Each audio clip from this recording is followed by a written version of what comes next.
ठीक है,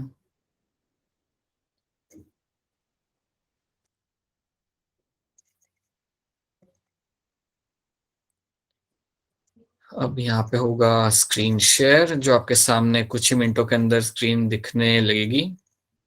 2 minute रुकिएगा।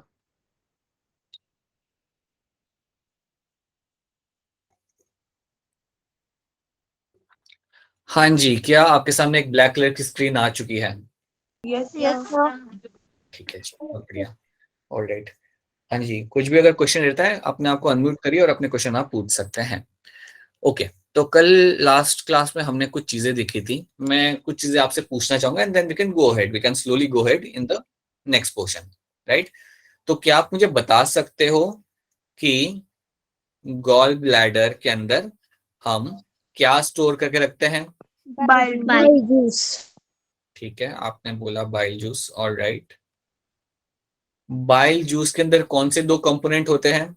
Bile pigment. Right. इसके अंदर आपको मिलेंगे आपके बाइल पिगमेंट्स और इसमें ही आपको मिलेंगे आपके यहाँ पे बाइल सॉल्ट्स। ठीक है, right. Bile salts and bile pigments आपको इसके अंदर मिल जाते हैं। ठीक है, अब मुझे अब ये बताइए याद करके कि आपका जो बाइल गॉल ब्लैडर जो आपका यहाँ पे था, उसमें से एक आपका पाइप निकलता था, एक आपका चैनल निकलता था। तो उस चैनल का नाम क्या था? Cystic duct. बहुत बढ़िया, याद रखिए सब लोग, इसका नाम था आपके यहाँ पे सिस्टिक डक्ट। ठीक है, राइट, वेरी गुड। आप क्या मुझे ये सोच के बता सकते हैं कि बाइल जूस के अंदर पिगमेंट और सॉल्ट है, इनमें से क्या यूजफुल था हमारे लिए? Bile pigment. ठीक है, ये आपका जवाब गलत हो गया। याद रखिएगा, बाइल पिगमेंट आपका वेस्ट होता है। ठीक है, बाइल पिगमेंट जो आपका होता है उसको आपको बॉडी के बाहर ही निकालना होता है, राइट? जो आपके काम का होता है, बेसिकली जो आपका कुछ काम करेगा डायजेशन के दौरान, वो आपका होगा बाइल सॉल्ट। ठीक है, so that is going to be important in terms of digestion. So digestion के दौरान बाइल सॉल्ट आपके यहाँ पे कुछ लेवल पे आपके यहाँ पे हेल्प करेगा। बाइल पिगमेंट्स आपके यहाँ पे हेल्प आपकी नहीं करते। Bile pigments are the one which basically don't do like any purposeful role, इनका नहीं होता। ये आपके फीसिस को कलर लेकिन जरूर दे देते हैं। आपका जो फीकल वेस्ट होता है उसको जो कलर मिलता है वो इनकी वजह से ही मिलता है। ठीक है, उसको इनकी वजह से आपका कलर मिलेगा, राइट? तो ये चीज एक आपने थोड़ी बहुत जान ली। फिर अगर मैं बात करूं ग्लिसन्स कैप्सूल की, तो ये आपको कहाँ देखने के लिए मिलता है? ये टर्म दुख क्या आपके दिमाग में सबसे पहली चीज क्या आती है? Thin covering over hepatic lobule. हाँ जी, thin covering over the hepatic lobules. बिल्कुल, thin covering over hepatic lobules, over your hepatic lobules. Very good, right? क्या रखना, जब आपके सामने ग्लिसन्स कैप्सूल है, पहली चीज अगर आपको कुछ याद आए ना आए, इतना रखना कि यार ये मुझे दिखता है लिवर के अंदर। That's the first thing you can know, यार ये मुझे दिख रहा है लिवर के अंदर, right? Second thing you can know कि it is going to be a thin covering over the hepatic lobules. आपकी थिन कवरिंग हो जाएगी over the hepatic lobules. So ये 2 चीजें आप यहाँ पे याद रख सकते हो। देन आपका, अगर मैं कहता हूँ लिवर के अंदर, सो लिवर के कई सारे रोल्स होते हैं। आप जानते हो कि लिवर क्या रोल, काफी ज्यादा आपके रोल्स हो जाते हैं वहां पे। क्या ग्लाइकोजिनोलाइसिस लिवर का रोल है? Glycogenolysis, right?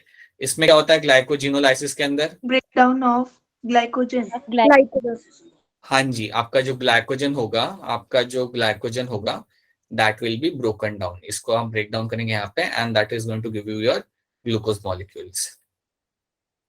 That is going to give you your glucose molecules. ये आपको ग्लूकोज मॉलिक्यूल्स आपको यहाँ पे दे देगा। ठीक है, ये हमने यहाँ पे देखा था लास्ट क्लास के अंदर। फिर हमने कुछ ग्लाइकोजिनोलाइसिस भी देखा था, ग्लाइकोजिनेसिस भी हमने देखा था। यहाँ पे हमने कुछ टर्म्स देखे थे इन terms of the liver. Now let's have a quick recap of few things. कुछ चीजों का रिकैप हम यहाँ पे लेते हैं। सिस्टिक डक्ट गॉलब्लैडर से आ रहा है, लिवर से आ रहा है आपका हेपेटिक डक्ट। दोनों फ्यूज करके यहाँ पे क्या बनाएंगे? They will form your common bile duct. जी, ये बनाएंगे आपका कॉमन बाइल डक्ट। अब कॉमन बाइल डक्ट आपका आगे बढ़ेगा, पैंक्रियास से एक और चैनल आपका आ रहा है जिसे हम बोल रहे हैं हमारे यहाँ पे पैंक्रियाटिक डक्ट। पैंक्रियाटिक डक्ट और कॉमन बाइल डक्ट मिलके क्या बनाएंगे आपके यहाँ पे? हिपैटोपैंक्रियाटिक पैंक्रियाटिक डक्ट। ठीक है, अब याद रखिएगा, ये सब आपको याद रखना है, ये आपके पोटेंशियल क्वेश्चन बन सकते हैं इसलिए। अब ये आपका यहाँ पे आ गया, फिर आप देखोगे यहाँ पे क्या होगा, दैट ये अपना सारा सामान याद रखिएगा, लिवर, पैंक्रियाज, ब्लैडर, जो भी अपना सामान होगा वो अल्टीमेटली आपका छोड़ेंगे in the small intestine. Small intestine के अंदर भी यू हैव अ डियोडिनम, जहाँ पे सारी चीजों को वहां पे रिलीज किया जाएगा, राइट। तो यहाँ पे चीजों को हम डंप कर देंगे, सारा सामान यहाँ से निकल के आएगा और यहाँ पे आपका गिर जाएगा। सो ऑल द एंजाइम्स जो भी होंगे आपके यहाँ पे आ जाएंगे, राइट। यहाँ पे एक वाल्व होता है, वो वाल्व का नाम होता है आपका यहाँ पे sphincter of OD.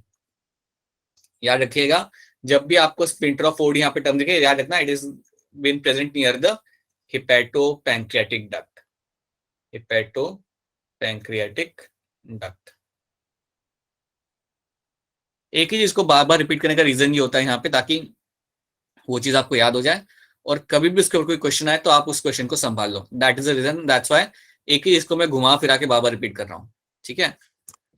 Now roles आपने लिवर के लिखे थे, डिटॉक्सिफिकेशन, जिसमें आपका एससीआर जो आपका यहाँ पे है वो आपका काफी ज्यादा होगा लिवर के अंदर, ये टॉक्सिक कंपाउंड को नॉन टॉक्सिक कंपाउंड में काम कन्वर्ट करेगा।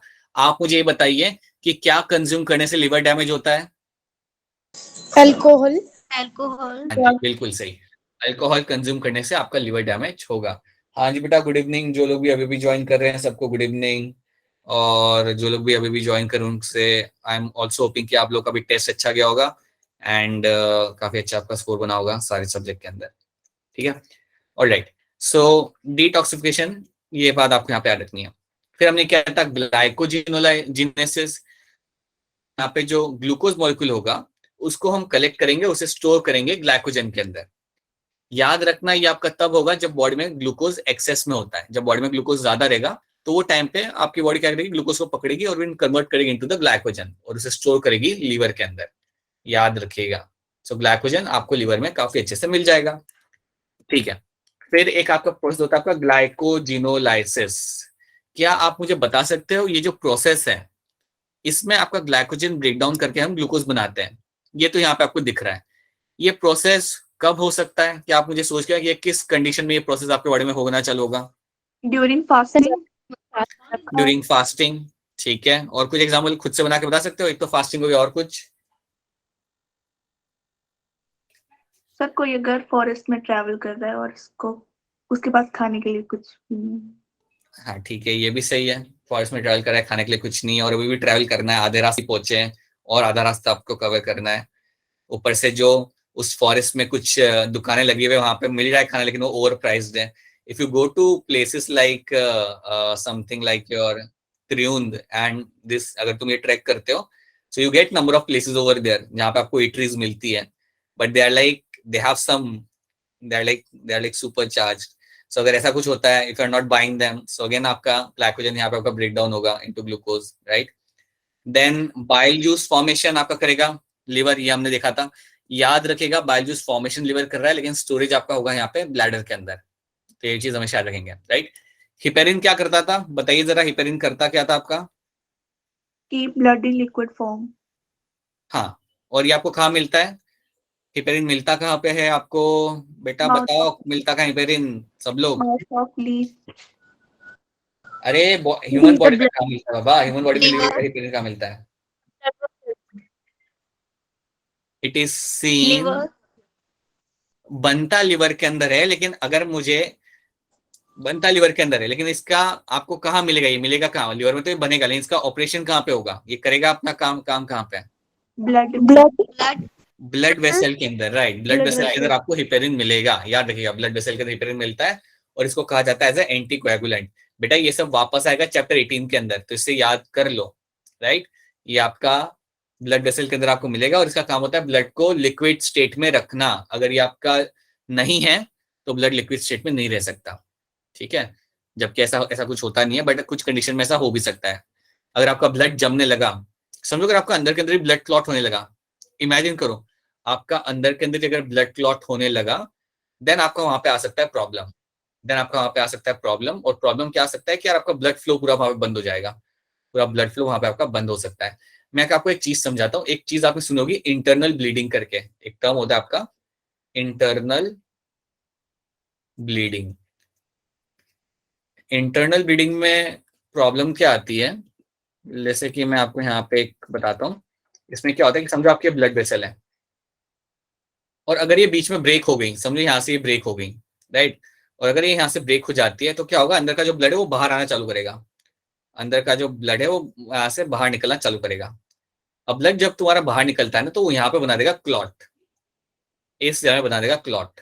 और अगर इस जगह में अगर वो क्लॉट बन गया तो तुम्हारा ब्लड का फ्लो यहाँ पे रुक जाता है या ऑब्स्ट्रक्ट हो जाता है, क्योंकि वहां पे क्लॉट बन जाता है। तो वो होता है मैटर ऑफ कंसर्न, ये बन जाता है सडनली आपका, ये बन सकता है मैटर ऑफ कंसर्न, और इसको फटाफट डॉक्टर को डील करना पड़ सकता है। ठीक है, तो कई बार अंदर के अंदर भी ब्लीडिंग चालू हो जाती है, कुछ ऐसी इंजरी होती है जिसमें इंटरनल ब्लीडिंग होती है, and that can form a clot, अगर वो ब्लड वेसल से खून निकला बाहर तो that is something which doctor has to deal with. ठीक है, अच्छा मुझे ये बताओ, अच्छा थोड़ा सोच के मुझे ये बताओ, सुनो सुनो सुनो सुनो, सोच के ये बताओ मुझे, ये आपका गॉल ब्लैडर है, ठीक है, अगर मैं यहाँ पे एक पत्थर लगा दूं तो क्या होगा? सर बाइल जूस नहीं होगा। बाइल जूस अपना नहीं आएगा, ठीक है, याद रखना, अगर मैं इसको ब्लॉक कर दूं तो बाइल जूस यहाँ पे नहीं आएगा। ठीक है, ट्रू, बिल्कुल सही बात है। और अगर बाइल जूस नहीं आया तो क्या हो सकता है आपके हिसाब से, कुछ होगा डाइजेशन पे, कुछ फर्क पड़ेगा नहीं पड़ेगा? सर पड़ेगा। राइट। और अगर, अच्छा ये बताओ मुझे, अगर मैंने इसे ब्लॉक कर दिया यहाँ पे तो क्या आपकी जो फीकल वेस्ट है उसका कलर क्या होगा फिर, बताइए? वाइट। हाँ, अगर मैंने इसको ब्लॉक कर दिया तो आपका जो फीकल वेस्ट होता है उसका कलर आपका हो जाएगा व्हाइट, वो येलो नहीं हो पाएगा क्योंकि आपका यहाँ से फिर बाइल पिगमेंट भी नहीं आ पा रहा, right. So yes, it is going to be white in colour. Okay, तो ये हमने देखा था, देन हमने देखा था, ये सब तो हमने देख लिया था यहाँ पे। Then we have seen the hepatic portal system. अब जब भी आपके सामने ये टर्म है हिपैटिक पोर्टल सिस्टम, आप याद रखिएगा कि जब आपके इंटेस्टाइन के अंदर जब आपका खाना एब्जॉर्ब होता है, एब्जॉर्ब करने के बाद वो खाना जाता है आपके ब्लड वेसल्स के अंदर, और जो सबसे पहली ब्लड वेसल होती है जिसमें ये सारा खाना जाएगा वो आपकी होगी हिपैटिक पोर्टल वेन।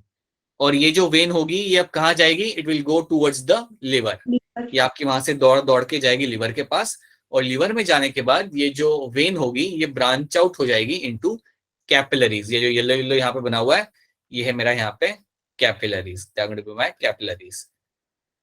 और अब होगा ये कि यही आपकी जो कैपिलरीज होंगी ये वापस से वेन बनाएगी, बट उस वेन को हम बोलेंगे यहाँ पे हमारा हेपेटिक वेन, और इसने अब जाना है मेरा हार्ट की तरफ। Now this will go towards the heart. तो ये जो हमारा जो पूरा सर्कुलेटरी पाथवे यहाँ पे हुआ इसको बोलते हैं हम यहाँ पे हमारा हिपैटिक पोर्टल सिस्टम। तो ये चीजें हमने की थी, और ये सारी चीजें आपको यहाँ पे काफी क्लियरली आपके दिमाग में आपको ये सारी चीजें याद रखनी है। ठीक है, अब हमने ये तो चलो ये तो आज का स्लाइड है। अब now let's try to see something more. अब हम यहाँ पे आज कुछ नया और समझते कि आज हमें यहाँ पे क्या नई चीज यहाँ पे समझनी है। So now what will do, हमने देख लिया कि लीवर क्या कर रहा है, लीवर के रोल हमने यहाँ पे देख लिया, गॉल ब्लैडर क्या स्टोर कर रहा है, उसके अंदर होता क्या है वो हमने देख लिया। हमने अब देखना है something in terms of your pancreas. तो आज हम लोग बात करेंगे पैंक्रियास की, और पैंक्रियास से कौन से मेरे एंजाइम्स आ रहे हैं उनके बारे में हम लोग बात करेंगे। So let's talk about your pancreas. तो जब हम बात करते हैं पैंक्रियास की ना, आपको एक चीज याद रखनी है। अगर मैं यहाँ पे एक पैंक्रियास आपको बना के दिखाऊं, राइट, अगर मैं आपको एक पैंक्रियास बना के दिखाऊं तो इसके अंदर क्या होगा, दैट आपको कुछ ऐसे ग्रुप ऑफ सेल्स मिलेंगे, आपको ऐसे कोने कोने में या कहीं कहीं पे आपको ग्रुप ऑफ सेल्स मिलेंगे, राइट। और ये जो सेल्स होते हैं ग्रुप ऑफ सेल्स, इनको हम कहते हैं islets of Langerhans, islets of Langerhans, Langerhans. तो ये आपको देखने के लिए मिल जाएंगे। आज के डेट में अगर मैं आपके एक माउस में से भी अगर पैंक्रियास निकाल के आपको दिखाता हूं ना, तो उसके अंदर भी आपको ये देखने के लिए मिल जाएंगे, आइलेट्स ऑफ लैंगरहैंस आपको देखने के लिए मिल जाता है, राइट। अब ये जो ग्रुप ऑफ सेल्स है ना, इसमें इनका काम क्या होता है, मैं एक तो इसका कलेक्टिवली रोल बताता हूँ। ये जो ग्रुप ऑफ सेल्स है आइलेट्स ऑफ लैंगरहैंस, ये आपके कुछ हार्मोन रिलीज करते हैं। याद रखिएगा कि आपके कुछ यहाँ पे हार्मोन रिलीज करेंगे, ठीक है। तो पैंक्रियास जो आपका होता है ना, इसके दो काम होते हैं। एक तो ये आपका हार्मोन रिलीज कर सकता है, दूसरा ये आपका रिलीज कर सकता है आपका एंजाइम भी। तो याद रखिएगा, पैंक्रियास जो आपके होते हैं यहाँ पे, they can do two things. ये आपके हार्मोन्स भी रिलीज कर सकते हैं क्योंकि इनके पास कुछ सेल्स होते हैं जो आपके हार्मोन बनाते हैं, and they can also release something like your enzymes जो आपको हेल्प करेंगे डाइजेशन के लिए। हमें आज फोकस करना है, सॉरी, हमें आज फोकस करना है हमारे एंजाइम्स के ऊपर मेनली। हॉर्मोन्स भी देखेंगे हम लोग यहाँ पे, बट पहले हम एंजाइम्स को ध्यान रखेंगे, राइट। तो याद रखिएगा आपका पैंक्रियास जो यहाँ पे होगा वो आपका हार्मोन भी रिलीज कर सकता है। कुछ सेल्स होते हैं जो हार्मोन बना के रिलीज करेंगे, और कुछ सेल्स आपके यहाँ पे एंजाइम्स बनाएंगे। ये जो गोल गोल सेल मैंने यहाँ पे बनाए हैं, इनका कलेक्टिवली इस ग्रुप का नाम है आइलेट्स ऑफ लैंगरहैंस। और यहाँ पे आपको 3 टाइप के सेल्स आपको याद रखना है। You have a alpha cell, you have a beta cell and you have a delta cell.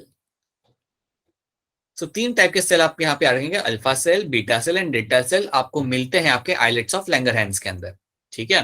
क्या रिलीज कर रहे हैं हम इसे बाद में देखेंगे, पहले हमें फोकस करना है हमारे एंजाइम की तरफ।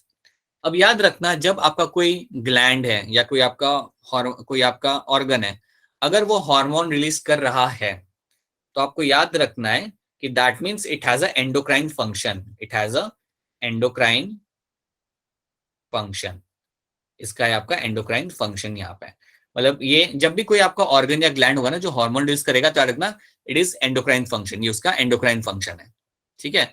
और जब एंजाइम यहाँ से रिलीज हो रहा है पैंक्रियास से, तो इसे हम बोलते हैं एक्सोक्राइन फंक्शन। और you can simply write it is going to be exocrine part of your pancreas, और ये होगा आपका एंडोक्राइन फंक्शन ऑफ पैंक्रियास। याद रखिएगा, अगर मैं बात करता हूँ, समझो मैं बात करता हूँ टेस्टिस की, तो टेस्टिस जब आपका टेस्टोस्टेरोन रिलीज करते हैं तो that's a endocrine function, right, they are releasing the hormone, okay. लेकिन हार्मोन के अलावा अगर कोई और चीज आ रही है, एंजाइम हो गया या इवन स्वेट हो गया, तो उसे हम बोलते हैं हमारे यहाँ पे एक्सोक्राइन फंक्शन। सो अगर आपको कभी क्वेश्चन आए कि पैंक्रियास शो करता है endocrine as well as exocrine role, तो वो बात सही है, वो बात आपकी बिल्कुल सही है। Pancreas can do both the things, it will have endocrine as well as exocrine function. तो ये स्टेटमेंट आपको याद रखनी है, दोनों चीज आपका पैंक्रियास काफी खुशी खुशी कर सकता है। तो याद रखिएगा, ये हमने यहाँ पे पैंक्रियास बनाई, कुछ नहीं तो आप सोचेंगे क्या बना के रखा हुआ है, that is going to be pancreas, right. अब हम थोड़ा क्या करेंगे, हम लोग ध्यान देंगे हमारे एंजाइम्स के ऊपर। So let's try to focus on your enzymes, let's try to see कि कौन से एंजाइम्स आपके आते हैं पैंक्रियास से। तो इसको हम आराम से देखेंगे, समझेंगे, बिकॉज नाम यहाँ पे थोड़े ज्यादा मिलेंगे आपको, ठीक है ना। तो सबसे पहला नाम जो आप यहाँ पे याद रखेंगे वो आपका होगा ट्रिप्सिनोजन। ट्रिप्सिनोजन ट्रिप्सिनोजन आपका एक एंजाइम है जो आपका पैंक्रियास से आएगा, राइट। और ये एंजाइम अगर नोजन लिखा हुआ है तो क्या ये एक्टिव है या इनएक्टिव फॉर्म के अंदर है? Inactive. राइट। अगर नोजन लिखा हुआ होता है तो आपने सीधे सीधे बोल देना कि सर ये तो आपका रहेगा इनएक्टिव फॉर्म के अंदर। So please know that if it is written over here as your nojan over here, then you should know that it is always going to be inactive in your form, ठीक है। just wait a minute, I need to join in। हाँ, सो अब होता क्या है कि आपका trypsinogen जो आपका यहाँ पे आता है, सो इसको ये इनएक्टिव फॉर्म है और इसको एक्टिव फॉर्म में कन्वर्ट करना यहाँ पे जरूरी है। और एक्टिव फॉर्म इसका होता है आपका यहाँ पे ट्रिप्सिन, राइट। और ये कन्वर्जन आपका होगा with the help of a enzyme, and that enzyme is called as your enterokinase.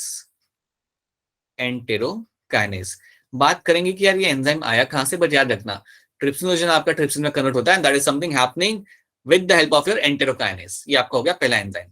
दूसरे की बात करते हैं, दूसरा आपका यहाँ पे है कीमोट्रिप्सिनोजन।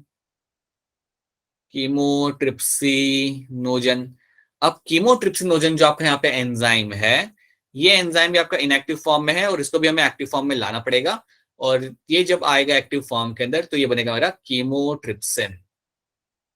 ये मेरा बनेगा यहाँ पे कीमोट्रिप्सिन, और ये करता है मेरा यहाँ पे ट्रिप्सिन। याद रखना इसको एक्टिव कौन कर रहा है मेरा यहाँ पे, that activation is done by your trypsin. याद रखना ये चीज, ट्रिप्सिन ही होता है जो कीमोट्रिप्सिनोजन को कन्वर्ट करता है इनटू कीमोट्रिप्सिन, ठीक है।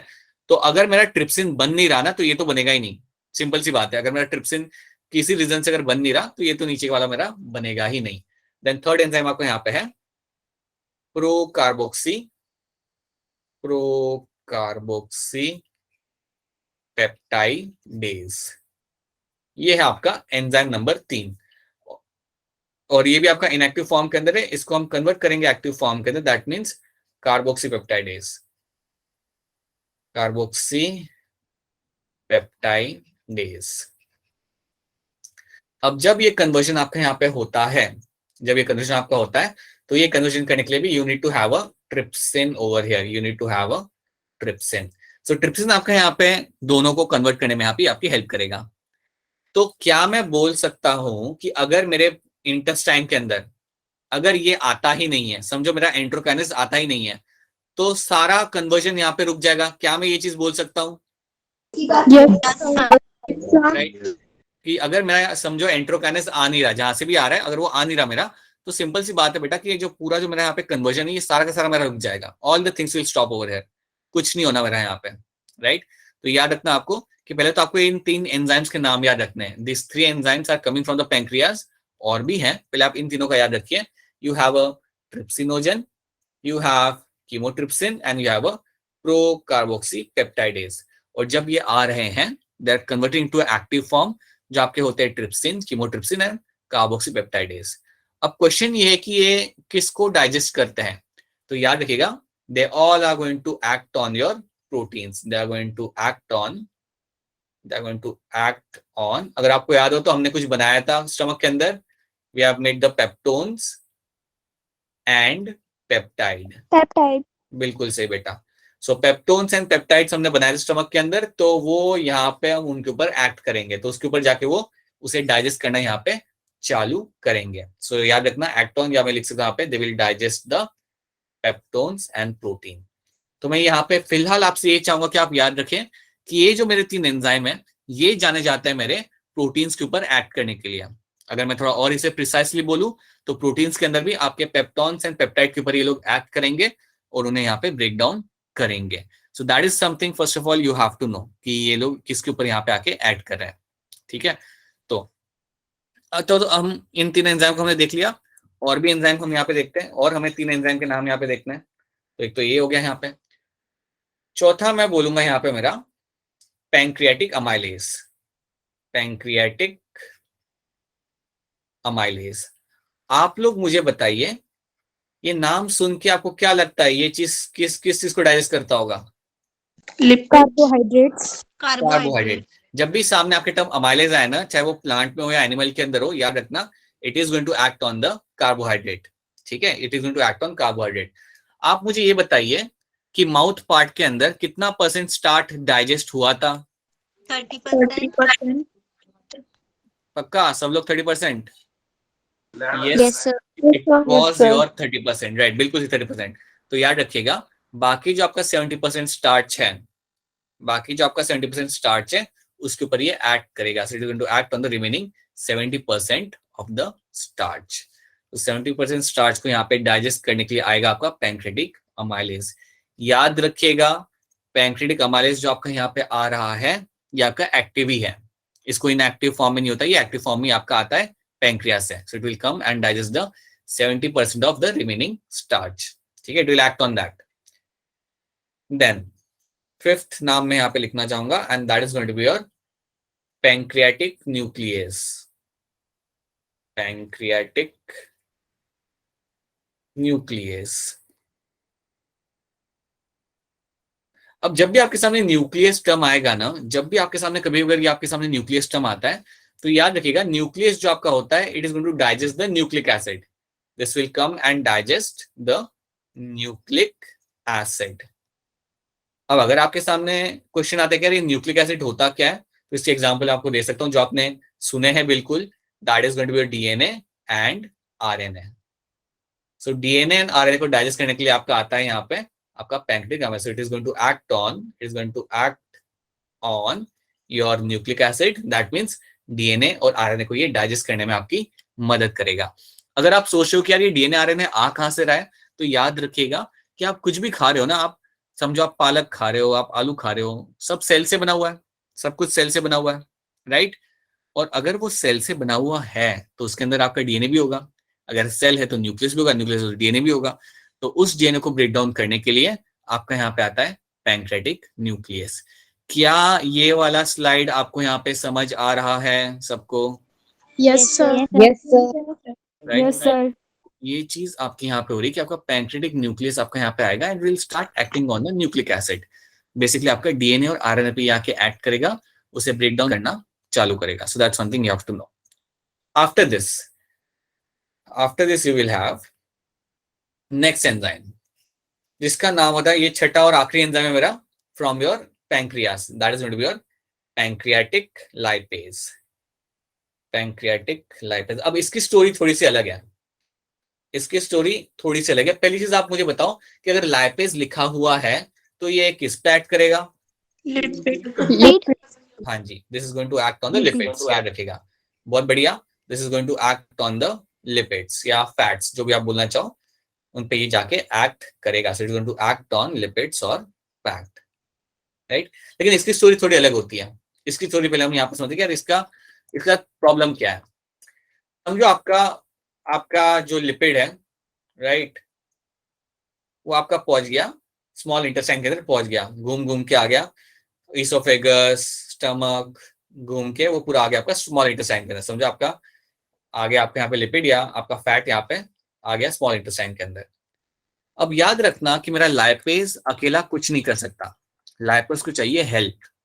बिना हेल्प के लाइपेज ने कुछ नहीं करना है, और वो हेल्प आपकी आती है from the bile salt.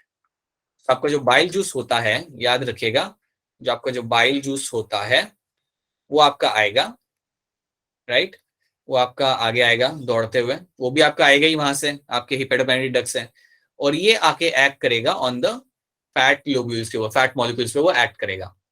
So question है यहाँ पे कि बाइल जूस करेगा क्या बेसिकली.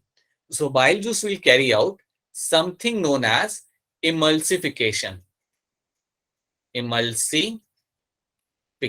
याद रखिएगा, बाइल सॉल्ट ने या बाइल जूस ने आके करना है आपका इमल्सिफिकेशन. अब इमल्सिफिकेशन मतलब क्या होता है मालूम है क्या? इसका मतलब ये होता है कि लार्ज लिपिड ड्रॉपलेट्स, यहाँ पे लिखूंगा, यहाँ पे large lipid droplets are converted into a smaller lipid droplet, इनको हम कन्वर्ट करते हैं into your smaller lipid droplets.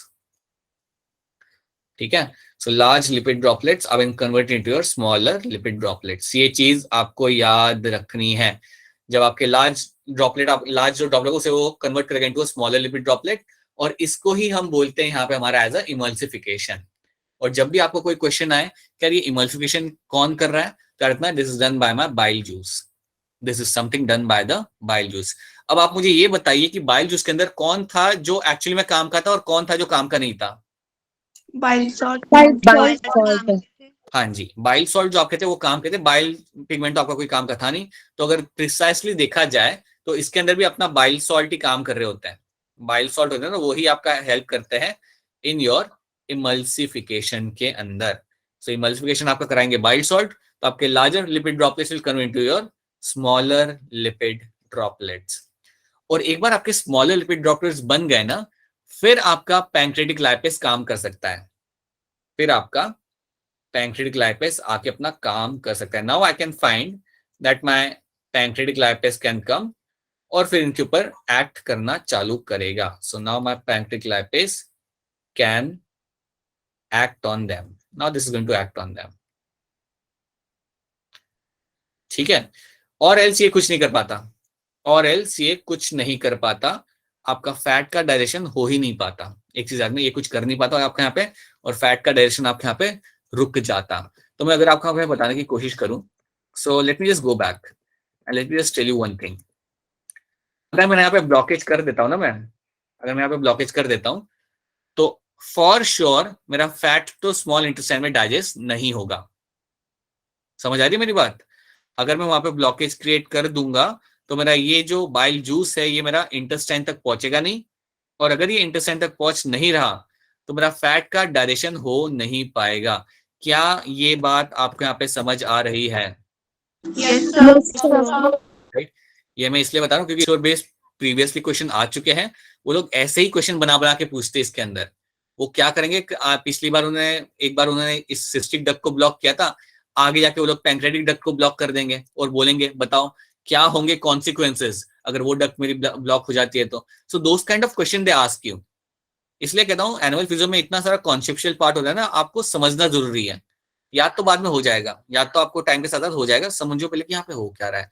तो अगर आप यहाँ पे ब्लॉकेज कर रहे हो देन बाइल जूस आपका आएगा नहीं, बाइल जूस आपका आ नहीं रहा, आपका लिपिड डाइजेशन आपका स्मॉल इंटेस्टाइन में हो नहीं सकता, सिंपल सी बात है, क्योंकि पैंक्रियास अमाइलेज ने कुछ नहीं करना है, पैंक्रेटिक लाइपेज ने कुछ करना है नहीं अकेले, वो वहां पे खड़ा रहेगा, वो कुछ नहीं कर पाएगा अगर आपका बाइल जूस नहीं आ रहा तो। So, आपका लिपिड डैमेज आपके यहाँ पे हैम्पर हो सकता है, right, it's going to hampering this thing. अच्छा मुझे एक चीज बता दो, एक और चीज बता दो मुझे, सब लोग सोच के बताओ, एक और चीज बताओ मुझे यहाँ पे, समझो समझो समझो कि मेरा ब्लॉकेज है समझो यहाँ पे मेरा ब्लॉकेज है, तो क्या क्या चीजें डाइजेस्ट नहीं हो पाएंगी बताओ मुझे। नहीं गाने नहीं सुनाने बेटा, ये बताओ कि क्या क्या चीजें डाइजेस्ट नहीं हो पाएगी अगर यहाँ पे ब्लॉकेज है तो। Nucleic acid, fats, protein. सब कुछ ही डाइजेस्ट नहीं हो पाएगा बेटा, सब कुछ ही नहीं हो पाएगा। सोचो अगर मेरा हिपैटो पैंक्रेटिक डक्ट में अगर मैं ब्लॉकेज कर दूं, अगर हिपैटो पैंक्रेटिक डक्ट अगर मैं ब्लॉकेज कर दूं तो कुछ भी आगे आ नहीं पाएगा, कुछ भी आगे आ नहीं पाएगा। और अगर कोई भी चीज अगर मेरी आगे आ ही नहीं पा रही then surely there will be consequences. और कॉन्सिक्वेंसेस क्या होगा कि आपका जो इंटेस्टाइन है उसके अंदर कोई भी चीज डाइजेस्ट नहीं हो पाएगी, राइट, लाइक प्रोटीन भी नहीं होगा, लिपिड भी नहीं होगा, ना ही आपका कोई न्यूक्लिक एसिड होगा, और आपका पैंक्रेटिक अमाइलेज भी नहीं हो पाएगा। याद रखना, अगर यहाँ पे ब्लॉकेज में करता हूँ तो याद रखना, अगर कभी क्वेश्चन बन जाए that you have a blockage in the hepato pancreatic duct, then याद रखिएगा कि इन दैट केस तो आपका कोई भी डाइजेशन इंटेस्टाइन के अंदर आपका हो नहीं पाएगा। क्या ये वाली स्टोरी आपको यहाँ पे समझ आ रही है? Yes, sir. कि मैं ब्लॉकेज इसलिए बना रहा हूँ जबरदस्ती ताकि you get to understand that what is the importance of that area, right. अगर वो होता है then you will have the repercussions, you will have the consequences, right, और वो काफी फेटल हो सकते हैं, क्योंकि this is the main part. Please understand one thing, यहाँ पे एक चीज ध्यान से सुनो, ये जो एंजाइम आ रहे हैं ना पैंक्रियास से, ये बड़े इंपॉर्टेंट है, ये काफी लार्ज अमाउंट में आ रहे हैं, एक बहुत अच्छे क्वांटिटी में जो डाइजेशन होता है वो आपका स्मॉल इंटेस्टाइन के अंदर होता है, right. So please know that this is going to be very important, this all enzymes. तो ये है आपके 6 enzymes, trypsinogen, chymotrypsinogen, procarboxypeptidase, pancreatic amylase, pancreatic nucleus and pancreatic lipase. ये आपके 6 एंजाइम और ये इस तरीके से यहाँ पे काम करेंगे। तो क्या आपको 6 एंजाइम का काम यहाँ पे समझ आ रहा है? Yes, sir. Yes, sir. Right. आपको हम थोड़ा और बताएंगे कि यार वो स्टार्च को जब डाइस करते हैं तब क्या बनता है, न्यूक्लिक एसिड को डाइस करते हैं तो क्या बनता है, ये हम आपको बताएंगे एक बार, फिर इसको हम आपको नेक्स्ट क्लास में इस चीज को बताया जाएगा आपको कि वो जब डाइस कर रहा है तो क्या बन रहा है, will see that. But before that इतना पहले आपको याद रखना है, उसके अलावा we have to see now the islets of Langerhans. यहां से क्या आ रहा है तो याद रखिएगा, अभी हमने एक्सोक्राइन पार्ट हमने यहाँ पे देख लिया, तो अब आपको मालूम है कि यार एंजाइम्स कौन से आ रहे हैं। नाउ लेट्स सी योर, हाँ जी कोई क्वेश्चन हो तो आप डायरेक्टली पूछ सकते हो, कोई वो वाली बात नहीं, आप डायरेक्टली पूछ सकते हो। अच्छा इट्स ठीक है। हाँ, अब आपका यहाँ पे है आपका आइलेट्स ऑफ लैंगरहैंस, इन्होंने रिलीज करने आपके हार्मोन। अब जब भी मैं हार्मोन रिलीज करने की बात करता हूँ ना, याद रखना हार्मोन हमेशा रिलीज करे जाते हैं ब्लड वेसल के अंदर, याद रखना ये चीज हमेशा याद रखना, हार्मोन हमेशा रिलीज किए जाते हैं, they are always released in the blood vessel, they are always released in blood भी लिखूंगा तब भी चलेगा, राइट। ऐसा नहीं है कि हार्मोन को आप इंटेस्टाइन में छोड़ दोगे, ऐसा कभी नहीं होगा, they are always release in the blood, ठीक है, and then they will go to the target organ. तो अभी हम यहाँ पे देखते हैं कि यार मेरा अल्फा सेल क्या करता है, बीटा सेल क्या करता है, ये हम थोड़ा समझते हैं, राइट। तो अल्फा सेल जो मेरा यहाँ पे होगा ये रिलीज करेगा मैंने यहाँ पे ग्लूकागॉन। अब एक चीज याद रखना आप लोग, ये जो टर्म्स है इनको मिक्स मत कर देना, आपने ग्लाइकोजन को ग्लूकागॉन बोलना मत और ग्लूकागॉन को ग्लाइकोजन मत बोलना। Glycogen is a stored form of glucose, glucagon is going to be a hormone, ठीक है। तो ये टर्म मिक्स मत करना कभी भी, ग्लूकागॉन जो आपका यहाँ पे है ये आपका हार्मोन है जो आपका आ रहा है from the alpha cells. Beta cell ने रिलीज करना है आपका इंसुलिन, ये टर्म से तो आप लोग होंगे इंसुलिन क्या होता है और कब यूज किया जाता है, ठीक है। तो ये आपका आएगा बीटा सेल से, और डेल्टा सेल से आपका आएगा यहाँ पे सोमैटोस्टैटिन, इसको हम देखते हैं बाद में क्या करता है, एक है ये नाम भी। So let's try to understand first of all beta cell समझते हम लोग, फेमस है ना वो इसलिए। तो बीटा सेल समझकर वो करते क्या है। सो बीटा सेल आपका रिलीज कर रहा है आपका यहाँ पे insulin, beta cell is going to release your insulin. अब इसको हम थोड़ा सा पिक्चर बना के समझते हैं ताकि आप लोग को समझ आए एक ही बारी के अंदर सारी चीजें। समझिए ये आपकी ब्लड वेसल है, समझिए आपका ब्लड वेसल है और ब्लड स्ट्रीम आपकी है, और ब्लड के अंदर याद रखना कि एक सर्टेन अमाउंट में ग्लूकोज होना जरूरी है। आपके ब्लड के अंदर जैसे फिलहाल भी एक सर्टेन अमाउंट ऑफ ग्लूकोज रखना हमेशा आपके लिए जरूरी होता है। तो कुछ अमाउंट में ग्लूकोज को रखना हमेशा जरूरी है। समझो एक फिगर ले लेते कि आपको इतना ग्लूकोज तो आपको चाहिए ब्लड के अंदर, अज्यूम कर लो कि इतना ग्लूकोज तो आपके बॉडी में मेंटेन होना चाहिए, ठीक है। अगर आप खाना खाते हो, अगर आप खाना खाते हो तो क्या होगा, खाना खाने के बाद क्या होता है, कुछ टाइम के बाद आपका ग्लूकोज लेवल बढ़ता है, क्योंकि खाने के अंदर आपके चावल होते हैं, रोटी होता है, that means it has starch. उसके बाद आपने कुछ फ्रूट्स खाए हो उसके साथ साथ, तो और भी उसमें भी स्टार्च आ जाता है। सो ड्यूरिंग लंच या during dinner, let's say lunch, अभी अगर आप लंच करते हो तो अगर आप लंच करते हो तो कुछ टाइम के बाद आपका जो ग्लूकोज लेवल है वो बढ़ेगा। So your glucose level is going to rise, ये आपका बढ़ता है, राइट, ये आपका पीक करता है।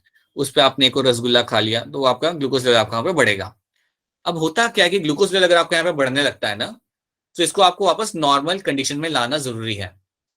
जब आपका ग्लूकोज लेवल यहाँ पे बढ़ने लगेगा तो इसको वापस से नॉर्मल कंडीशन में लाना काफी जरूरी है।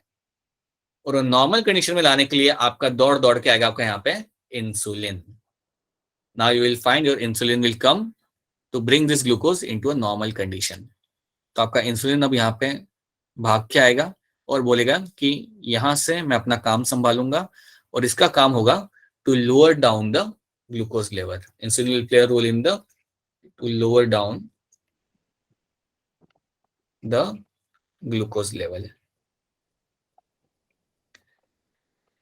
एक और चीज मैं लिख सकता हूं, एक तो लेवल को नीचे लाने वाला है, right, that's one thing it will do. तो लाएगा कैसे, तो इंसुलिन आके इनको पकड़ेगा, इंसुलिन आएगा इन ग्लूकोज को पकड़ेगा और उनको सेल के अंदर भेजेगा।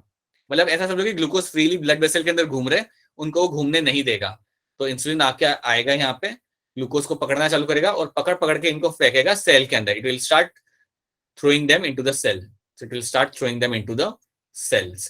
तो बेसिकली इनको एब्जॉर्ब करवाएगा, वो जो भी टिश्यूज होंगे आसपास उसके अंदर वो उन्हें एब्जॉर्ब करवाएगा। So that is what insulin is going to do. It lowers down the glucose level by telling the glucose molecule or helping the glucose molecule to absorb into the nearby cells. जो भी sales होंगे उसके अंदर glucose को वो absorb करवाएगा। तो ये करके आप ग्लूकोज का लेवल यहाँ पे आप नीचे ला सकते हो, ठीक है। तो ये चीज आपको यहाँ पे याद रखनी, that is one thing you have to know, कि आपका जो इंसुलिन है वो आके ग्लूकोज को आएगा, पकड़ेगा और उन्हें सेल्स के अंदर भेजेगा। It will start throwing them or will sending them into the cells. It will start sending them into the cells, into the cells. तो क्या इतना वाला पोर्शन आपको यहाँ पे समझ आ रहा है कि यहाँ पे ग्लूकोज इंसुलिन क्या रहा है? क्या आपको इतना समझ आ रहा है इंसुलिन कर क्या रहा है यहाँ पे? Yes, sir. Yes, sir. Right, repeat करना हो तो बता दो, रिपीट कर दूंगा। किसी ने कुछ क्वेश्चन पूछा है? हाँ, हैंड रेज क्या क्या किया है? Someone has a doubt over here, ठीक है, अभी क्लियर है, ऑलराइट।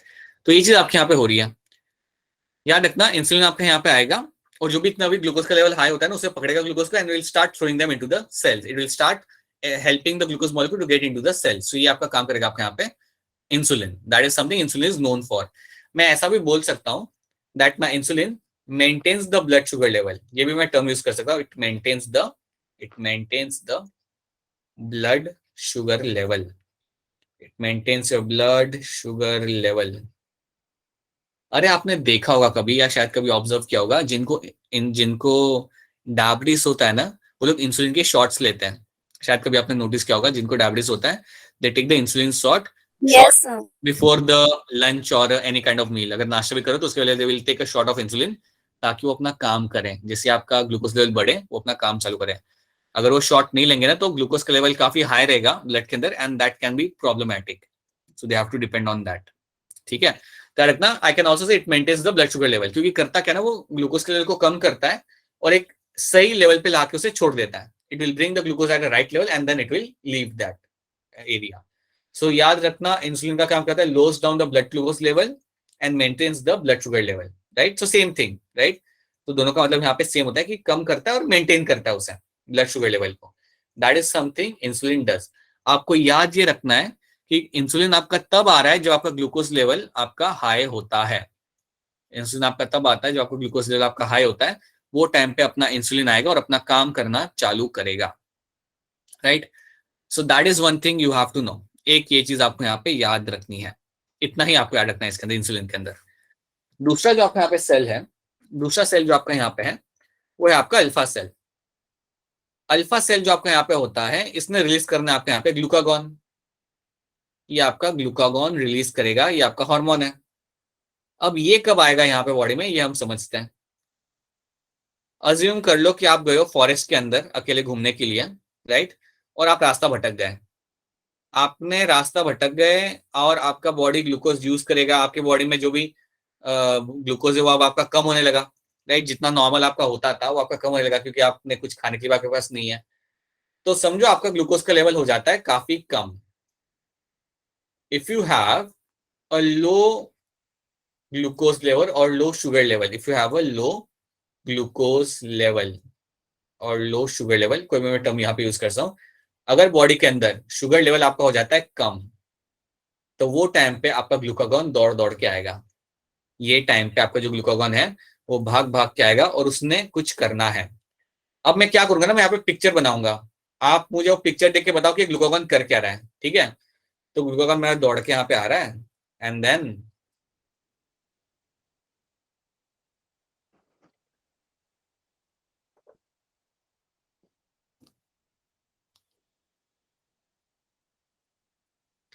क्या लगता है क्या कर रहा है मेरा ग्लूकागॉन यहाँ पे? Glycogen glucose. हाँ जी, it is going to convert my, बहुत बढ़िया बेटा, it is going to convert my glycogen into glucose molecules.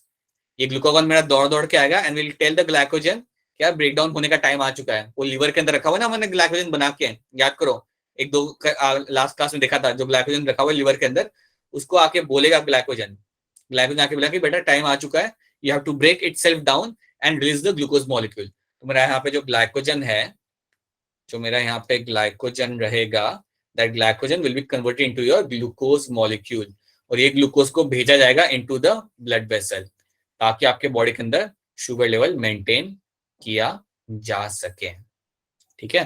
So that is something which happens over here, that is something which will happen over here. तो मैं बिल्कुल कह सकता हूं कि ग्लूकागॉन आपके बॉडी में तब आता है when you have a blood sugar level, जो आपका कम होगा तब, राइट। जब इसके अंदर कम होगा आपका ब्लड शुगर लेवल, तब आपका ग्लूकागॉन दौड़ दौड़ के आएगा and going to increase the blood sugar level. याद रखिएगा, glucagon is going to increase the blood sugar level, it is going to increase the blood sugar level। तो ये इसने करना है, ये इसलिए जाना जाता है और यही चीज इसने यहाँ पे करनी है। क्या आपको ये वाला कंपोनेंट यहाँ पे समझ आ रहा है सबको? Yes sir. पक्का? अगर चाहो तो मैं रिपीट कर सकता हूँ, एक बार फिर कह रहा हूँ, ग्लूकागॉन आपका तब आएगा जब बॉडी के अंदर ग्लूकोज का लेवल होता है कम, और आके बोलेगा ग्लाइकोजन की यार आप ब्रेक डाउन कर जाओ अपने आप को, और ताकि ग्लूकोज उसमें से निकले। और जैसे ग्लाइकोजन में से ग्लूकोज निकलेंगे, so this glucose molecule will get inside the blood, और जैसे वो ब्लड में आता है आपका ब्लड शुगर लेवल आपका यहाँ पे मेंटेन हो जाता है। So that is something you will find happening with the help of my glucagon. ये चीज के लिए जाना जाता है बेटा मेरा यहाँ पे ग्लूकागॉन। तो याद रखिएगा, कभी आपसे ये देखो क्वेश्चन कैसे पूछते हैं वो लोग आपको बोलेंगे there was a boy known as Sameer, कुछ भी नाम देंगे वहां पे, and they will tell you that this guy suddenly has a low blood sugar level, suddenly इसका शुगर लेवल इसका गया नीचे, तो इसके बॉडी में कौन सा हार्मोन यहाँ पे रिलीज होगा, वो आपको ऐसा पूछेंगे। तो याद रखना, अगर आपका ग्लूकोज लेवल नीचे जाता है तो आपका ग्लूकागॉन आता है and will start releasing the glycogen, में से ग्लूकोज को रिलीज करना वहां पे चालू करेगा। एक बार जैसे ही उसे पता चलता है ना ग्लूकागॉन को कि यार ब्लड में तो लेवल ठीक ठाक हो चुका है, देन वो अपना सिक्रीशन बंद कर देगा, देन अल्फा सेल से ग्लूकागॉन आना बंद हो जाएगा, ठीक है। और एक चीज मैं आपको बताना चाहूंगा, ये हमेशा याद रखना कि आपके बॉडी में ना आपका ब्रेन बहुत ग्लूकोज कंज्यूम करता है, आपके बॉडी में आपका ब्रेन बहुत ज्यादा ग्लूकोज कंज्यूम करता है। अच्छा मुझे एक बात बताओ, आप जब बेहोश होते हो तो बेहोश होने का फायदा क्या होता है बॉडी को? बताओ सोच के, जब आप बेहोश होते हो, हाँ जी बोलिए।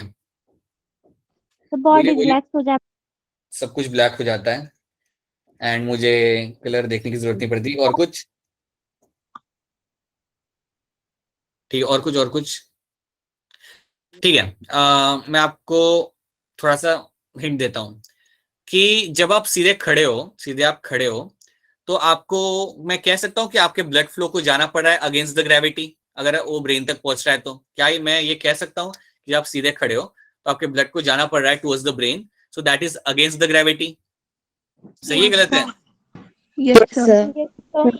सही बात है ना, उसको ऐसे ऊपर चढ़ के जाना पड़ता है तो अगेंस्ट द ग्रेविटी आपका ब्लड फ्लो आपका यहाँ पे हो रहा है। अब होता क्या है समझो, शायद आपने कभी देखा होगा, शायद मैं ये बात आपको बता चुका हूँ पहले भी, एक बार सोचो ये बात, सुन लो एक बार फिर वापस से। आपने कभी शायद देखा होगा स्कूल के अंदर कि कई बार असेंबली के अंदर बच्चे नीचे गिर जाते हैं। मतलब असेंबली के चालू असेंबली के दौरान कई बार ऐसा होता है कि कुछ बच्चे सुबह नाश्ता वाश्ता करके आए नहीं होते हैं, असेंबली चल रही होती है एंड दे कोलैप्स। शायद आपके स्कूल में ना हुआ बट एट टाइम्स कई बार ऐसा होता है। ओके, काफी यस सारे। सर हुआ है, काफी बार हुआ है अच्छा, हाँ हमारे यहाँ पर भी बहुत होता है ऐसे, लाइक नीचे गिर गिर कर। सर, हमारे स्कूल पे डेली होता है। अच्छा, डेली हो रहा है लेकिन स्कूल वालों ने ये नहीं बोला कि असेंबली हम नहीं करेंगे, वो करा रहे असेंबली तब भी उन्हें मतलब आई एम अज्यूमिंग बेटा कि अगर थर्सडे को बच्चा गिरता होगा तो क्या वो फ्राइडे को उसे असेंबली करने देते हैं, उसे बोलते कि नहीं बेटा सब ठीक हो जाएगा वापस कर? क्या करते हैं वो लोग? सर करने देते हैं, कुछ भी तो करने देते हैं आई होप एटलीस्ट वो जाके उसे एड्रेस करते जो वो गिर जाता होगा तो, या ऐसा जाके बोलते कि बेटा यहाँ पे क्यों सो रहे हो, ये सोने की जगह थोड़ी है so the thing is All right. So the thing is, so now you know that what actually happens. यहाँ पे भी होता है, बल्कि यहाँ पे थोड़ा ज्यादा होता है इस एरिया में, क्योंकि यहाँ पे गर्मी काफी हार्श होती है। तो गर्मी में अगर असेंबली कर रहे हो आप तो at times it happens that people collapse. तो देखो होता क्या है ना कि अगर आपके बॉडी में ग्लूकोज लेवल हो जाता है काफी बार कम, राइट, और ग्लूकोज का लेवल आपको मेंटेन रखना जरूरी है, ठीक है। अब हो क्या रहा है, जब आदमी खड़ा है सीधे तो आपका जो ब्लड है वो जा रहा है अगेंस्ट द ग्रेविटी, राइट। अब ये टाइम पे क्या होता है ना कि आपको आएंगे चक्कर और आप हो जाओगे, गिर जाओगे, मतलब आप नीचे गिर जाओगे। अब जैसे ही आप नीचे गिर गए तो आप वाई एक्सिस से एक्स एक्सिस पे आ गए, है ना। जैसे ही आप जमीन पे गिर गए तो आप वाई एक्सिस से सीधे एक्स एक्सिस पे आप यहाँ पे आ गए। तो इसका फायदा क्या होता है? फायदा ये होता है कि आपको against the gravity blood supply नहीं करना, राइट।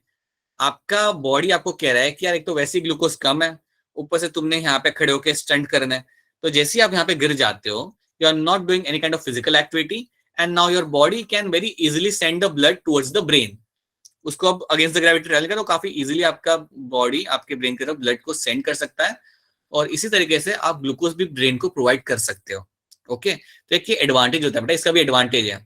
सो आपका कोलैप्स होना इस कंडीशन के अंदर, right, which is not always a good sign, right, but surely your body is trying to ensure that your blood supply आपके ब्रेन तक मेंटेन कर सके, राइट। और जब वो कह रही है कि ब्लड सप्लाई मेंटेन करे ताकि वो ये जो न्यूट्रिएंट्स हैं, जो ग्लूकोज है एंड इवन ऑक्सीजन, वो काफी इजिली सप्लाई कर सके आपके ब्रेन की तरफ। सो दैट्स व्हाई जब आप गिर जाते हो, it is your blood flow towards the brain is going to increase, right. और अगर आप देखोगे तो गिरने के बाद बच्चा काफी जल्दी कॉन्शियस भी हो जाता है, थोड़ा पानी वानी डाल दिया, उसे लेके चले गए तुम, ग्लूकोज के बिस्किट खिला दिए, usually that is something they do, right, या ग्लूकॉन डी पिला दिया, समथिंग लाइक दैट। अगर आपके क्लास में स्कूल में कुछ अलग किया जाता है देन प्लीज बताइएगा, उसे ले जाके फिर क्या खिलाते हैं अगर कुछ अलग है तो, but usually that is something they do and the person revives back. तो याद रखना ये चीज कि ग्लूकोज आपका ब्रेन काफी ज्यादा कंज्यूम करता है, ठीक है। Mike, I would say like 80% of your energy is being consumed by your brain, right? तो ये मेंटेन करना बड़ा जरूरी है, ये मेंटेन करना ग्लूकोज लेवल यहाँ पे आपका बहुत जरूरी होता है। तो जब भी ग्लूकोज लेवल कम होता है ना, they will come into picture, ये लोग आएंगे, ग्लूकागॉन आपका आएगा और फिर आपको इसे रिलीज करना ये चालू करेगा, ठीक है। बात दिक्कत तब आने लगती है जब आपका ग्लाइकोजन खत्म हो जाता है। ग्लाइकोजन भी तो एक लिमिट तक यूज करोगे ना, अगर ग्लाइकोजन खत्म हो गया then your body has to break down the fats, उसके बाद the body has to break down the protein, तो now it has to break down something else to generate energy. So that's why कभी तुम देखोगे ना कि अगर कोई इंसान खो गया हो 10 दिन के लिए कहीं जंगल में, तो उसे तुम वापस जाके देखोगे तो वो काफी दुबला पतला हो जाता है, क्योंकि he has lost ample amount of fat, वो काफी ज्यादा फैट लूज कर चुका होता है टू जनरेट द एनर्जी, ठीक है, क्योंकि ग्लूकोज तो होता नहीं है। So now the body will start burning the fat over there and then the protein later on. So these are the things you have to know. तो क्या आपको ग्लूकागॉन का रोल यहाँ पे समझ आ रहा है? Are you clear with the role of the glucagon over here? Yes, yes sir. So that is something you have to know. यही चीज आपको यहाँ पे याद रखनी है. So you have your alpha cells, you have your beta cells, और ये इनके यहाँ पे रोल आपको यहाँ पे याद रखना है. अब मैं आपको एक और चीज यहाँ बता देता हूँ. एक और सेल था यहाँ पे, कौन सा था? सोमैटोस्टैटिन. इसका रोल ज्यादा कॉम्प्लिकेटेड है नहीं. ये बेसिकली रेगुलेट करता है मेरा alpha cells and beta cells को. This is going to regulate alpha cells and beta cells. ये आपका रेगुलेट करेगा. It will regulate the alpha cells and beta cells. So basically इसका मतलब ये होता है कि अगर आपका सिक्रेशन इनफ हो गया, मतलब जब आपको लगता है कि इंसुलिन काफी आ चुका है, देन वो जाके इंसुलिन को बोलेगा कि अब आपको रिलीज नहीं होना. राइट? अगर आपको लगता है कि ब्लड के अंदर इंसुलिन इनफ आ चुका है, ये सोमैटोस्टैटिन आके बोलेगा कि अल्फा सेल बीटा सेल को that you don't have to release more amount of insulin. ठीक है? उसी तरीके से अगर लग रहा है कि यार ग्लूकागॉन काफी आ चुका है ब्लड के अंदर, अब और जरूरत नहीं है, तो वो काम करेगा आपका सोमैटोस्टैटिन. तो ये जाके अल्फा सेल को बोलेगा that you have to no longer send the glucagon and please stop sending the glucagon. अब उसकी जरूरत नहीं है. तो इसलिए हम उसे कहते हैं कि ये आपका रेगुलेट करता है आपके अल्फा सेल्स और बीटा सेल्स को. याद रखना ये चीज कि सोमैटोस्टैटिन जो आपका है हार्मोन, ये आपका डेल्टा सेल से आ रहा है, और ये हार्मोन आपका रेगुलेट करेगा आपका यहाँ पे अल्फा सेल्स और बीटा सेल्स को. तो बेसिकली उन्हें जाके बोलता है कि यार बहुत हो गया, अभी फिलहाल रिलीज मत करो कुछ भी. It's not important right now. Right? क्योंकि जितना आपने रिलीज किया था वो इनफ है और आपको रिलीज करने की यहाँ पे जरूरत नहीं है. तो ये कंपोनेंट आपको याद रखना है इन terms of hormone from the pancreas. तो पैंक्रियास से ये आपके हार्मोन आ रहे हैं, और याद रखना हार्मोन कभी भी आपके वो डक्ट में ट्रैवल करके आगे नहीं आएंगे. हार्मोन्स जो होते हैं वो सीधे आपके जाते हैं ब्लड के अंदर. तो ये मत सोचना वो जो पैंक्रियाटिक डक्ट है ना, उसमें से वो ट्रैवल करके नहीं आएंगे. हाँ, ये मत सोचना, वापस बता रहा हूँ आपको कि हार्मोन आपके यहाँ से ट्रैवल कर करके नहीं आएंगे. ऐसा नहीं है कि यहाँ पे वो ट्रैवल कर करके आगे आ रहे हैं, ऐसा नहीं होता कभी. राइट? हार्मोन आपके यहाँ से डायरेक्टली जाएंगे, कोई ना आसपास जो ब्लड वेसल होगी उसके अंदर, ब्लड के अंदर वो लोग चले जाएंगे और फिर जाएंगे अपने डेस्टिनेशन की तरफ. Right? But they will not travel to the duct. They will never travel to a duct. ठीक है? तो that is something also you have to know. Right? तो ये तीन चीज याद रखना. सबसे पहले याद रखना कि पैंक्रियास के दोनों काम होते हैं, endocrine as well as exocrine. दोनों काम इसके होते हैं. एक्सोक्राइन में इसके आपके आ जाते हैं यहाँ पे एंजाइम्स. एंजाइम्स हमने यहाँ पे देखे, ट्रिप्सिनोजन, कीमोट्रिप्सिनोजन और प्रो कार्बोक्सीपेप्टाइडेज. हमें इन्हें करना है एक्टिव फॉर्म के अंदर. तो आपको चाहिए सबसे पहले एंटेरोकाइनेज. ये नहीं हुआ तो कुछ भी नहीं होगा. एंटेरोकाइनेज कन्वर्ट करेगा ट्रिप्सिनोजन को इनटू योर ट्रिप्सिन. राइट? और एक बार ट्रिप्सिन बन गया, फिर उसने बाकी दो एंजाइम्स को भी एक्टिव कर देना है. और ये तीनों एंजाइम एक्ट करेंगे मेरा पेप्टोन्स और पेप्टाइड्स के ऊपर. दे will go and act on the peptones and peptides. तो ये एक चीज आपने यहाँ पे देख ली. पैंक्रियाटिक अमाइलेज अपना अधूरा काम कंप्लीट करेगा. आपका जो स्टार्च था, जो आपका 30% डाइजेस्ट हुआ था माउथ के अंदर, वो आपका डाइजेस्ट किया जाएगा. Remaining 70% in your intestine, in your small intestine. और ये काम करने के लिए आपका आएगा यहाँ पे पैंक्रियाटिक अमाइलेज. कोई एक्टिवेटर की यहाँ पे जरूरत नहीं है, ये एक्टिव फॉर्म में ही आता है. पैंक्रियाटिक न्यूक्लियस आपका डाइजेस्ट करेगा न्यूक्लिक एसिड, मतलब डीएनए और आरएनए को यहाँ पे डाइजेस्ट किया जाएगा by your nucleus.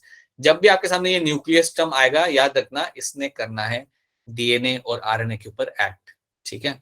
Then you have a pancreatic lipase. लेकिन ये अकेला काम नहीं कर सकता, तो इसको किसकी हेल्प चाहिए? लाइपेज. ठीक है, बाइल क्या करेगा आके? करना क्या है बाइल ने, ये बता दो. क्या करेगा बाइल आके? Emulsification of fat. क्या होता है इमल्सिफिकेशन ऑफ फैट? अगर तुम्हें एक 6th स्टैंडर्ड के बच्चे को उड़ाना हो तो क्या बोलोगे तुम उसे? Conversion of large fat globules into small fat globules. हाँ जी, याद रखना. इमल्सिफिकेशन में हो क्या रहा है? आपके लार्जर लिपिड ड्रॉपलेट्स को आप कन्वर्ट करें टू स्मॉलर लिपिड ड्रॉपलेट्स. और ये जो आपका हो रहा है, इसको हम बोलते हैं हमारे यहाँ पे as a emulsification. That is something called as a emulsification. और ये करने के लिए आपको यहाँ पे जरूरत पड़ता है आपके बाइल जूस की.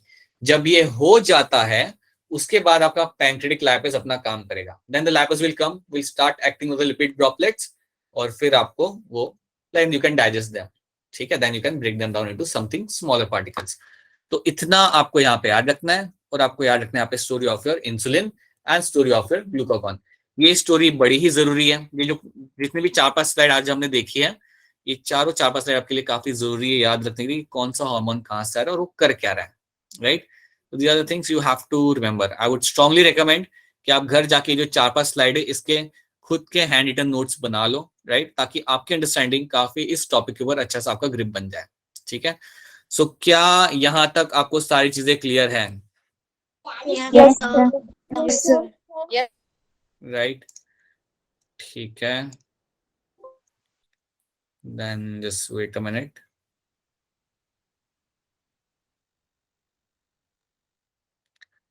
All right, people. So in case I hope it's clear to you. All right, good. अगर कोई भी क्वेरी या क्वेश्चन रहता है then you can always ask me a question. अगर कोई भी कुछ रहती है तो you can always go ahead and ask your questions. So these are the things you have to remember. अभी मैं आपको एक असाइनमेंट शेयर करूंगा आप लोग के साथ एंड आई एम होपिंग कि आप वो असाइनमेंट कर लेंगे. काफी सिंपल होगा. So will be able to do that. Just take your time and do that assignment. It will only have 10 to 13 questions आपके होंगे. 10, 12, 13 क्वेश्चन उसके अंदर होंगे. सो अपना टाइम निकालिए, करिए. सिंपल असाइनमेंट है, हो जाएगा आप लोगों से. ठीक है, देखिएगा एक बार. Then will slowly upgrade the assignment with slightly difficult questions. ठीक है. सो ऑलराइट देन पीपल, एक बार पढ़ लीजिएगा ये वाला पार्ट. कल वापस मिलते हैं हम लोग और कल थोड़ा और डिटेल में देखते हैं और चीजों को हम देखते हैं यहाँ पे, थोड़ा और अंदर जाके समझते हैं कि क्या क्या यहाँ पे होगा. एक बार आप लोग स्मॉल इंटेस्टाइन में डायरेक्शन और एब्जॉर्प्शन समझ गए देन वहां पे आपका 80% चैप्टर खत्म हो जाता है. That's it. उसके बाद फिर कुछ रहेगा नहीं. सो अगले 3-4 लेक्चर जरूरी है. अगर वो आप समझ लेते हो देन इट्स ऑल कूल. हाँ जी सर, जब बॉडी बहुत ज्यादा फैटी होती है तो सलाद खाने को क्यों बोलते हैं? देखिए बेसिकली आपको सलाद पे इसलिए शिफ्ट किया जा रहा है because salad is not going to have starch, right. Salad का फायदा ये होता है यहाँ पे कि सलाद के अंदर क्या होता है कि salad is something which can make you have a sense of fulfilment, right. और उसके अंदर आपका स्टार्च और फैट नहीं होता. तो स्टार्च और फैट अगर वो है नहीं तो आपको बॉडी में आएगा नहीं, राइट. आपके बॉडी में ना स्टार्च आ रहा है ना फैट आ रहा है.